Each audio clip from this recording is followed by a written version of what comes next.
Today we ventured down an unknown trail and discovered a hidden wonderland. We come to this area often but have always taken a trail going the opposite direction. Little did we know that a quarter of a mile away, nestled among mossy boulders and towering firs, lay a pocket of paradise. I grew up seeing every mossy log and tree hollow as a fairyland waiting to host my imaginative games. As an adult, it is a rare gift to find myself standing in a life-sized version of my childhood imaginings. Today was one of those gifts. This fall morning was bright with a cold, crisp feeling in the air. The foothills around us were wrapped in wispy fog as the sun began to peek through the clouds. Today's walk was made magical by the beauty we discovered, but it was also practical. We had set out to harvest ingredients for our favorite winter tea. Within a few minutes of finding this magical area, we saw a massive boulder looming ahead of us, and we immediately noticed something odd about it. Laying around its base were what looked like the rolled-up mats of grass that landscapers use to create lawns. We quickly realized two things. First, that these mats of moss had been ripped off of the big boulder when a tree fell across it, probably within the last year. And second, that these mats of moss held one of the plants we had been searching for, and lots of them. Licorice fern grows abundantly in the Pacific Northwest and is good for harvesting in the winter months. It's one of the few plants that thrives in the wet fall and winter and dies back in the dry summer. The plant is also at its sweetest in the fall. Now, much of the moss that had been ripped off of the boulder was actually beginning to grow where it had landed, but some of it was laying upside down or partially suspended from other plants.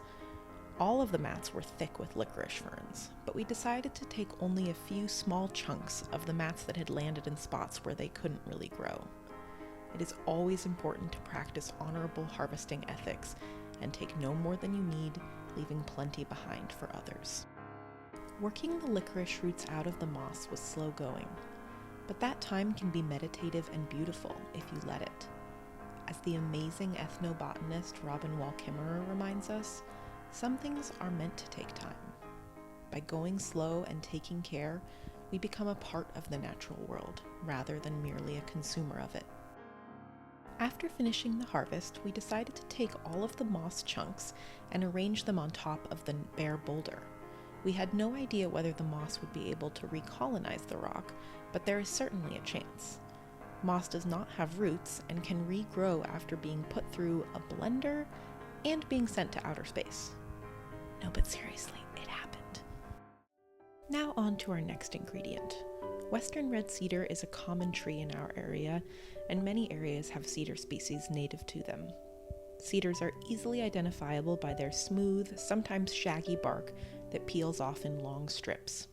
The needles are also easily identified by their scale-like appearance.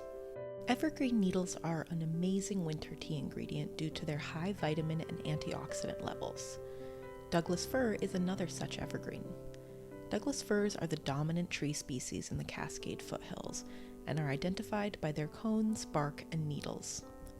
The cones have unique tail-like bracts that peek out between each scale. The needles are flat and cannot be rolled between your fingers like spruce needles. The needles are also soft and not spiky. Think fir is soft and spruce is spiky. Before we head home to make our tea, we'll show you what a more typical licorice fern harvest looks like. Gently push back the moss to reveal the fern roots.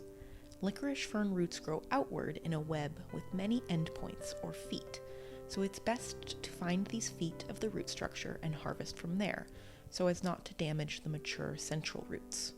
When you are done, push the moss back into place. You shouldn't be able to see any evidence of your harvest. We're back home and ready to brew. It's time to lay out all of our ingredients and do some processing. In addition to the ingredients we harvested today, we'll be adding some wild plants from our herb cabinet, so stay tuned for those. Scrub your licorice roots until they are clean, then pick off the little rootlets if you like. I like to chop my roots into 1-inch pieces. I cut the roots on the diagonal to maximize the amount of inner root that's exposed. This helps release the most juices from the root. To process the cedar needles, strip each section of scales off of the main woody stem. Then tear the smaller pieces up by squishing and twisting them in your fingers. This process is called garbling if you're an herbalist, or zhuzhing if you're me, and it helps the plants release as much of their oils and aromatics as possible. It's essentially the same for the fir needles, though it may be harder to break them into small pieces. Now let's add a couple more amazing plants.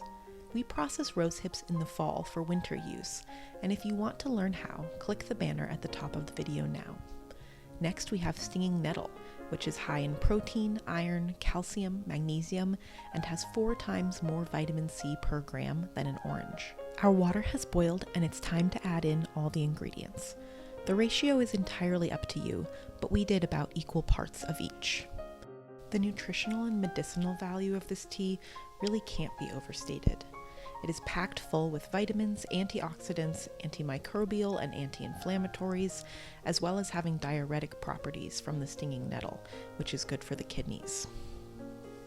I find that this tea should steep for about 20 minutes, particularly to let the licorice root really release all of its sweet juices.